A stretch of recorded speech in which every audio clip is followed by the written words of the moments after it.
इस कवि सम्मेलन में आपका स्वागत है। हाँ। नहीं, ये भी तो बेचारे बैठे ना, ये भी मेरा दर्शन करना चाहते हैं, तो इनका क्या कसूर है? सभी सी बात है। मुझे बताया किसी ने कि मैं 33 साल पहले आया था, मुझे याद नहीं है। अगर मैं आया था तो ये आखिरी बार है मेरा, क्योंकि इसके बाद 33 साल तक मैं जिंदा रहने वाला हूँ। नहीं, मैं समझ गया। तो 33 साल में आपके घाव भर चुके, इसलिए आपने बुला लिया दोबारा। जो लोग अभी भी आ रहे हैं मैं उनको प्रणाम करता हूँ। जो लेट आते हैं मुझे ऐसे लगता है जैसे उन्होंने भारतीय संस्कृति को अभी तक जीवित रखा हुआ है।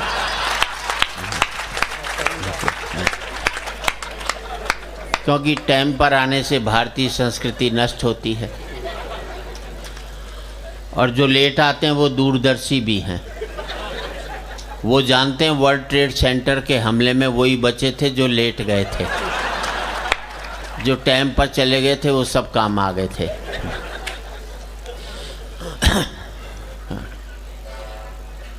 जो मुख्य अतिथि आए मैं उन्हें बता दे, बीच बीच में बताते रहना, मैं उनका आभार व्यक्त कर दूंगा। और जो सबसे लास्ट में आएगा उसे हम चीफ गेस्ट बना देंगे। सीधी सी बात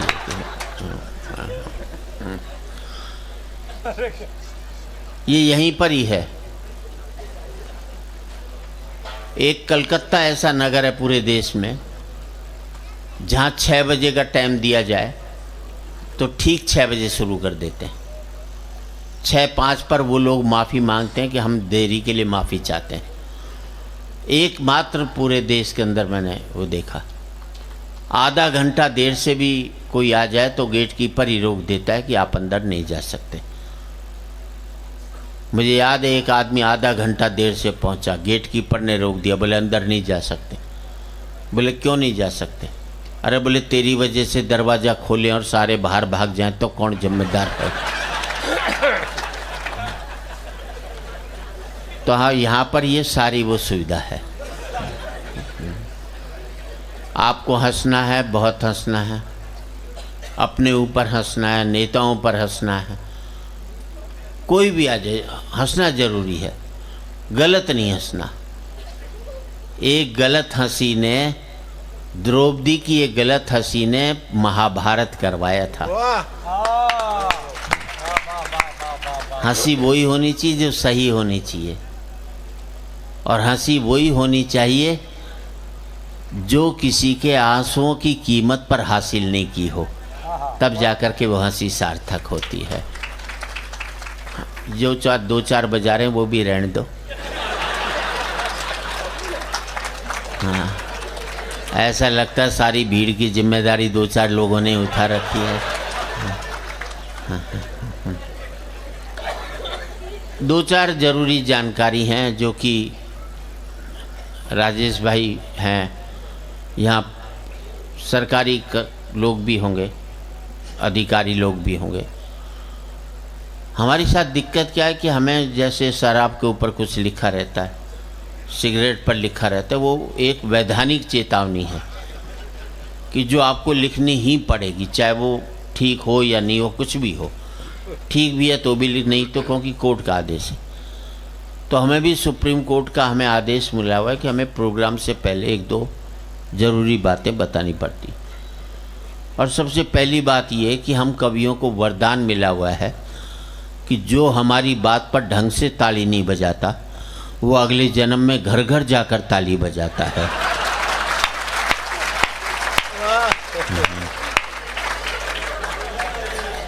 तो इसलिए हम पहले से ही बता देते हैं कि हमारा कहा नहीं है, सुप्रीम कोर्ट ने कहा है कि आपको ये बोलना पड़ेगा। कहीं बाद में ऊपर जाओ और ताली बजानी पड़े अगले जन्म में, आप कहो जी आपने बताया क्यों नहीं था, तो वो एक जरूरी जानकारी होती है।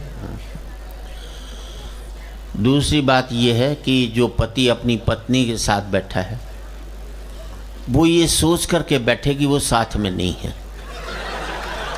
तो तनाव मुक्त हंसी हो सकती है उसकी। सीधी सी बात ये। और एक आपसे और प्रार्थना करूंगा, अपने मोबाइल्स को पति मोड पर डाल लें। साइलेंट वाला जो भी होता है, क्योंकि पति साइलेंट ही रहता है घर के अंदर, तो उसे मोड पर डाल लें। और जिसका साइलेंट नहीं होता हो, गुर्राता रहता, उसे वाइब्रेशन मोड पर डाल लो बस।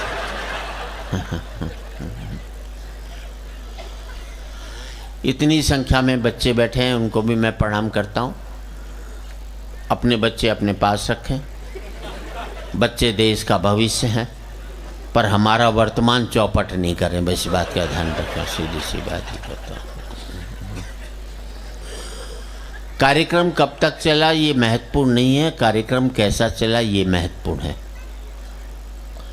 बेवजह की 90 साल की जिंदगी जीने से बेहतर है सार्थक 40 साल की विवेकानंद की जिंदगी को जी लिया जाए। उस पर हमारा है चेतन, जो भी है, जो लोग हमें लेकर आए थे वो गायब हो गए यहाँ से। हाँ, संजय निकल गया ना, है? हाँ, मुझे मालूम है, छुप के बैठा है। हाँ, अच्छा, हाँ, बीच में बैठ गया ताकि किसी को बाद में मुंह दिखाने लायक नहीं रहे। जो भी आदमी गलत काम करता ना, पब्लिकली नहीं कर सकता, सीधी सी बात है। अपने आप चुपचाप बैठा है। जो भी कुछ गलत हो आप उससे निपटें, और जिस मन से आपने किया है, ये आपका आखिरी कार्यक्रम बताया कि लोग हंसते हुए अपने घर जाएं। जिंदगी में कभी भी एक बात याद रखना, लीडर चुनाव हारता है, वर्कर कभी भी चुनाव नहीं हारता। बड़े बड़े लीडर चुनाव हार जाएंगे, लेकिन जो वर्कर रहता है वो कभी चुनाव नहीं हारता। हाँ, वर्कर खड़ा ही नहीं होता, वो कह रहे खड़ा ही नहीं होता। ये और भी अच्छी बात है कि उसे काम से फुर्सत ही नहीं मिलती। और राजनीति क्या है? मुझे एक ने कहा कि राजीव जी के साथ मैंने एक किस्सा शेयर किया था। एक बाप से बेटे ने कहा, जो कि नेता था, मंत्री था। बेटा बोले, छोटा था बेटा, 8-9 साल का, बोले पिताजी मैं राजनीति में जाना चाहता हूँ, कोई शिक्षा दे दो। बोले रहने दे।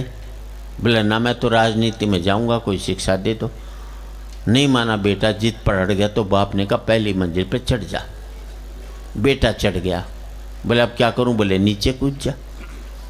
बोले चोट लग जाएगी। बोले कह रहा हूँ ना, जब तू शिक्षा मांग ही रहा है तो मैं दे रहा हूँ, मैं नीचे से पकड़ लूँगा, तू ऊपर से कूद जा। बेटा कूद गया, बाप ने पकड़ा नहीं, हाथ पैर टूट गए। उसने कहा पिताजी आपने ये क्या कर दिया? मैं तो कहा था राजनीति की शिक्षा दी, आपने मेरे हाथ पैर तोड़ दिए। तो बाप बोला बेटे, राजनीति की पहली शिक्षा ये है कि अपनी बाप के भी बात का विश्वास मत कर, अपने दिमाग पर चलिए। राजनीति पर कुछ कह दें तो बुरा मत मानना, क्योंकि मुझे याद है सन 55 में एक कवि सम्मेलन हुआ था लाल किले में, जहाँ लगातार होता रहता है। हर साल का एक सबसे बड़ा कवि सम्मेलन होता है देश का। उसमें मुख्य अतिथि थे पंडित जवाहरलाल नेहरू, और उसकी अध्यक्षता कर रहे थे महाकवि दिनकर। जब मंच की सीढ़ियों पर नेहरू जी चढ़ने लगे, एक सीढ़ी पर उनके पांव लड़खड़ाए, गिरने को हुए। पीछे दिनकर जी थे, उन्होंने संभाल लिया। तो नेहरू जी ने दिनकर जी से कहा, दिनकर जी आपका बहुत बहुत धन्यवाद, मैं थोड़ा लड़खड़ा गया था, आपने संभाल लिया। तो दोस्तों, दिनकर जी ने जवाब दिया, नेहरू जी इसमें धन्यवाद देने की कोई खास बात नहीं है। जब भी इस देश की राजनीति लड़खड़ाएगी तो साहित्य उसे संभालता रहेगा, परवाह मत करना। अगर कोई बात हम ऐसी कह दें तो ये मत समझ लेना हम आपको घायल करने की दृष्टि से कह रहे हैं, हम आपको सजग करने की दृष्टि से कह रहे हैं। और ये सजगता हर समय चलती रहनी चाहिए। ये 2-4 कूलर चला रखे हैं आपने कुछ विशेष लोगों के लिए, मतलब कवियों को तो कुछ नहीं, हद है। मतलब इस तरह से भी अपमान होता है कवियों का, ऐसी बात हो रही। ये इनडायरेक्ट अपमान है। जैसे हम कविता पढ़ें, सामने वाले की फोटो खींच लो, हो गया काम। अब ये कर रहे हैं ना, ये इनडायरेक्ट अपन ये भी क्या करे, जहाँ से पेमेंट मिलनी है वहीं सीखी खींचेगा, हमारी काय को। इसका इकोनॉमिक्स है इसमें। चला गया कोई वैसी बात। अच्छा, इन फोटोग्राफरों की एक ही देखो, जितनी भी फोटो खींचेंगे वरमाला की सारी फोटो ये बिगाड़ते हैं। वरमाला में लड़का लड़की के गले में हाथ डालता है, होना चाहिए एक दूसरे को देख कर डाले। ये कहते हैं नहीं मेरी तरफ देख। हाँ, अब यूं डालेंगे, वो फोटोग्राफर खड़ा है, लड़का लड़की की तरफ नहीं देखता, उसे फोटोग्राफर की तरफ। जैसे यहाँ भी हमने बुके दिया तो उसने मुझे थोड़ी देखा,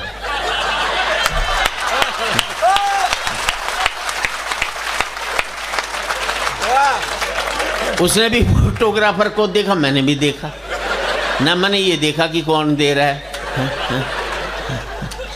अच्छा, एक ने तो इस चक्कर में सासू गई डाल दी, लड़की तो कुछ नहीं बोली, ससुर बड़ा खुश हुआ कि आज तो सस्ते में ही सलट गई है अपने से, सीधी बात ये।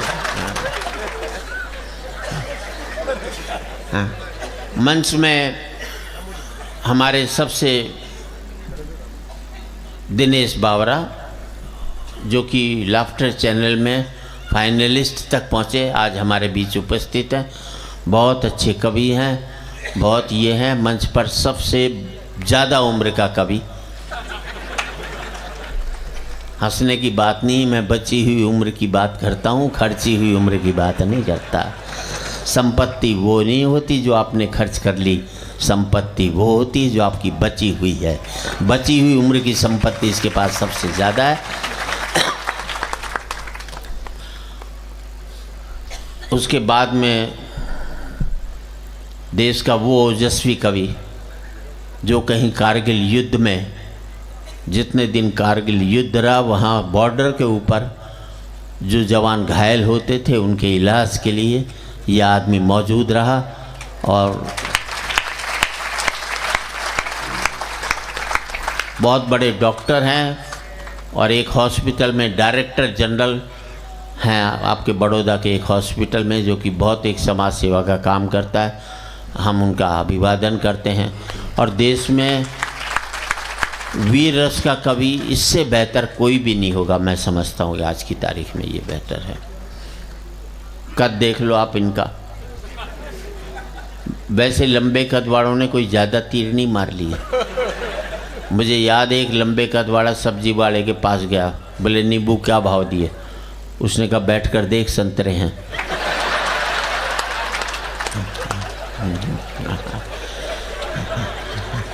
हाँ, थोड़ी देर बाद में समझ में आ रही, तब हंस लेना कोई आप थोड़ी देर।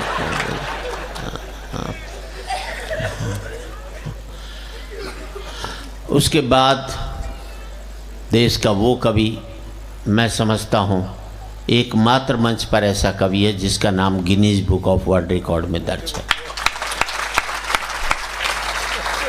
आसकरण अटल। इसको महिला बुके देने आई क्योंकि ऑर्गेनाइजर ने नाम घोषणा कर दी थी आशा, तो उन्होंने कहा महिला को बुलाओ, आशा है तो कोई बात है, सीधी सी बात है। Guinness book of world record के कवि के लिए इतनी कम तालियां अच्छी नहीं हैं।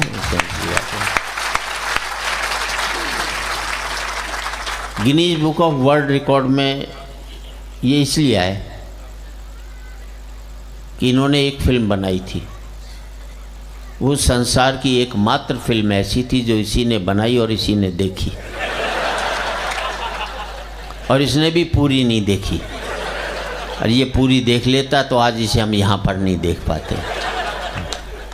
वैसे आपकी जानकारी लिए बता दूँ, राजश्री प्रोडक्शन की विवाह के डायलॉग भी इन्होंने लिखे, और आने वाली फिल्म प्रेम रतन धन पायो जिसमें सलमान खान द्वारा अभिनीत है, उसके भी डायलॉग आसकरण अटल वहाँ पर लिख रहे हैं। उसके बगल में डॉक्टर सीता सागर,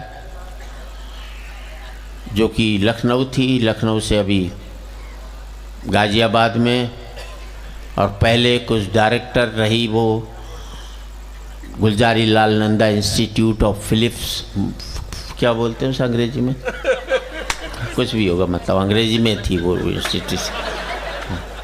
फिलॉसफी, हाँ फिलॉसफी या फिलिप्स मुझे समझ में नहीं आता क्या है ये।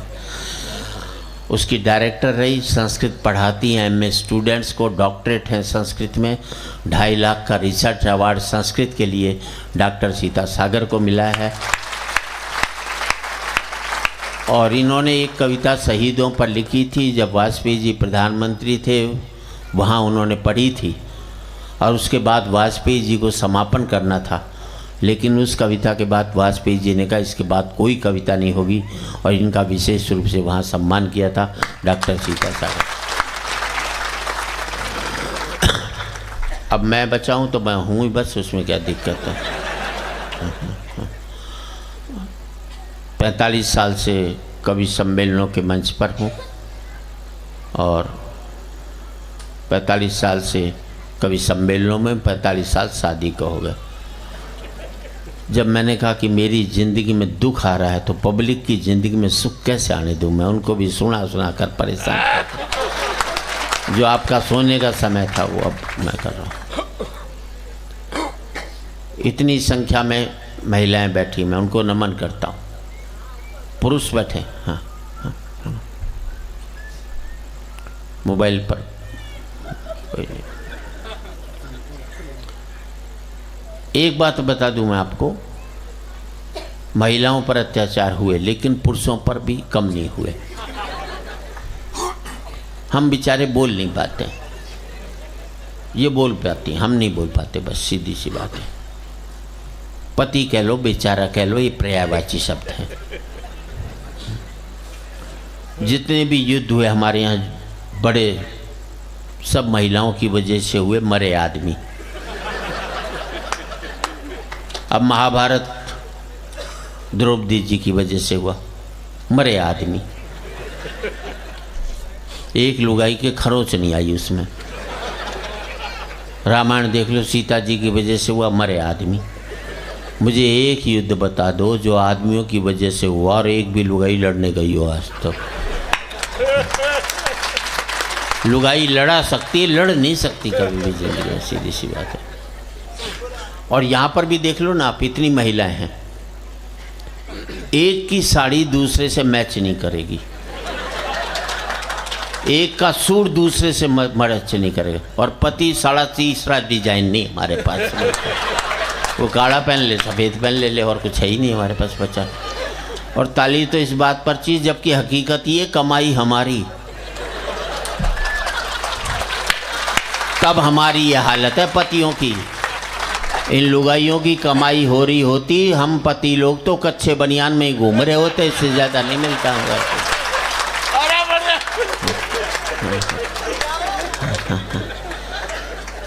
तो ये एक मस्त है।